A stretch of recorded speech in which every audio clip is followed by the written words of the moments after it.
In this section, we will introduce some engine and API best practices to help you avoid common problems.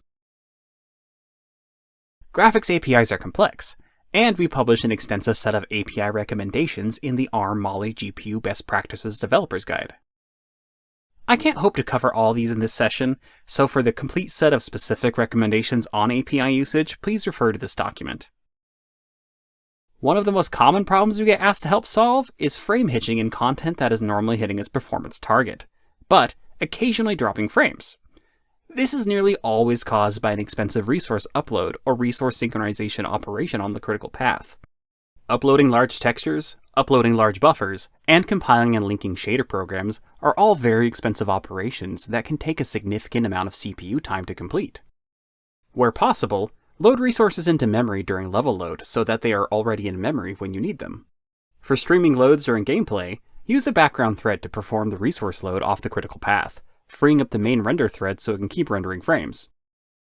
When modifying an existing texture or buffer, ensure that you are only modifying it when all the draw calls using the previous value of the resource have completed. Attempting to modify a resource that is still referenced can trigger an expensive memory allocation, and data copies from the original resource to a new copy that is created by the driver to avoid stalling the pipeline. Alternatively, in the case of buffers, you can use the glmap buffer, with glmap unsynchronized, to indicate that the application is handling the resource synchronization manually. We are optimizing a system-wide problem, so the first area to optimize for sustainable load is the software running on the CPU.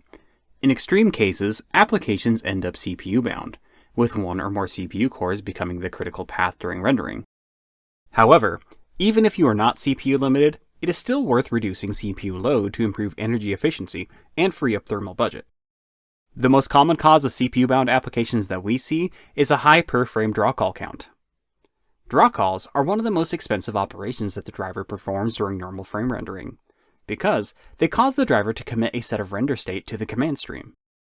Our recommended objective is to keep under 500 draw calls a frame, especially when targeting entry-level devices.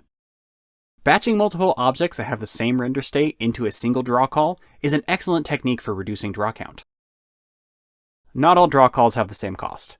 Making more state and resource binding changes between two draw calls means that more descriptors will need to be rebuilt when submitting that draw call to the command stream. Aim to minimize the number of state changes between draw calls to ensure the lowest possible per draw cost. One advantage of reducing state count is that it makes it easier to batch multiple objects into a larger draw call. Finally, look at multi-threading your application rendering. It is more energy efficient to run multiple cores at a low frequency than one core at a high frequency. So, multi-threading is a powerful technique to free up CPU thermal budget. Reducing CPU load is one of the main design objectives of the Vulkan API. Its use of explicit state construction reduces the cost of draw calls, and the explicit context model makes it easier to multi-thread rendering code.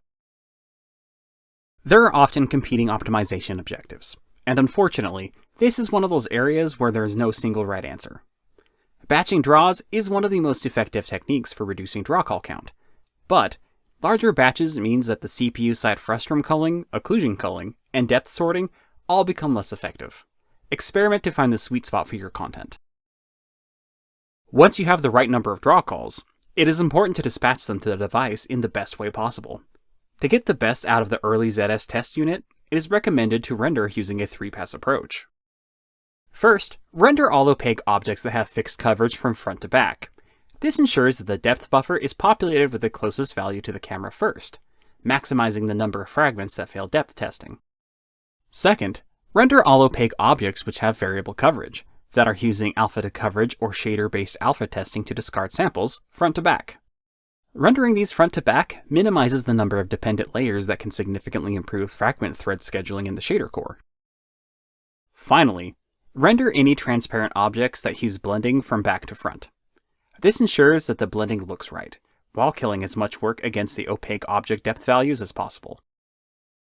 One common question we get is whether this type of depth sorting is still worth doing given that most GPUs, including Mali, have some form of hidden surface removal. The answer to that is yes, it is still worth doing.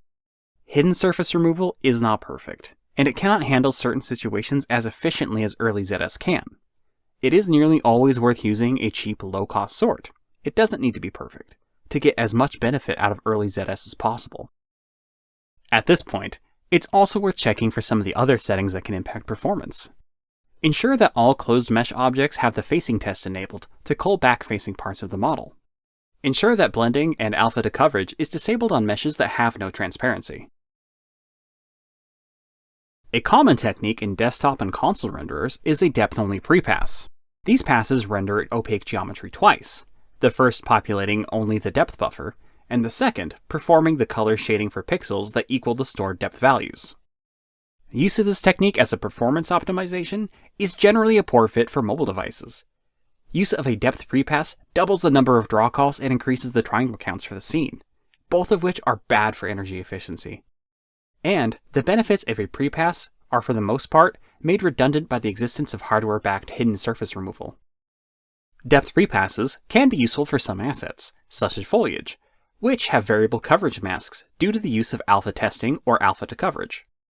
These are not valid hidden surface occluders due to the coverage mask mutability. So, rendering just these meshes as a depth prepass, front to back, after rendering normal opaques without a prepass first, can help if there is a significant amount of overdraw.